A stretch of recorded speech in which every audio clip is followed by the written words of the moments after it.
Hi guys, Tara Ryan here with Fairway Mortgage, and today's tip from Tara is about escrow accounts and property tax bills.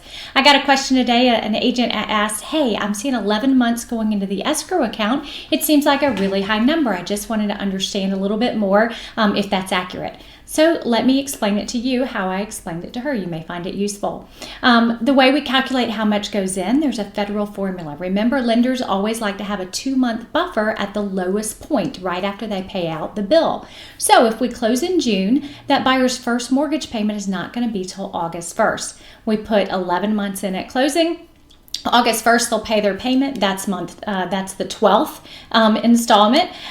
September would be the 13th, and October would be the 14th installment. The tax bill comes out in October. That bill gets paid, so 12 months goes out, leaving the 2-month buffer. So 11 months is the accurate amount for how much should go into the account when closing this month in that scenario. But remember, we get a credit from the seller. That seller credit is for the first 6 months of the year, so they're putting 11 months into escrow, but getting a proration from the seller for 6 months. The net from the buyer then, 5 months. What's so interesting about it is it's almost always 5 months. So if you move forward a month and we close in July, we'll put 12 months into the escrow account, but get a credit from the seller for 7 months. The difference, the same 5 months. So as long as the difference between what's going into escrow and the credit from the seller is about 5 months, you know the escrow account is accurate.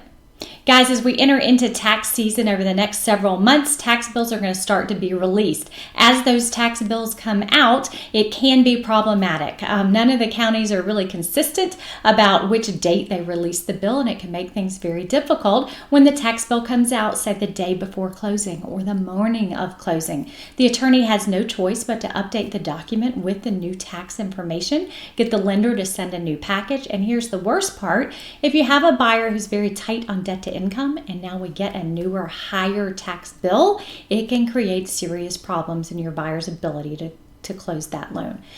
We are already monitoring our pipeline, being very aware of any high debt to income buyers that could be affected by this, but it's something you want to be on the lookout as well as we head into this crazy time of year. If you have any questions, as always, we're here to help.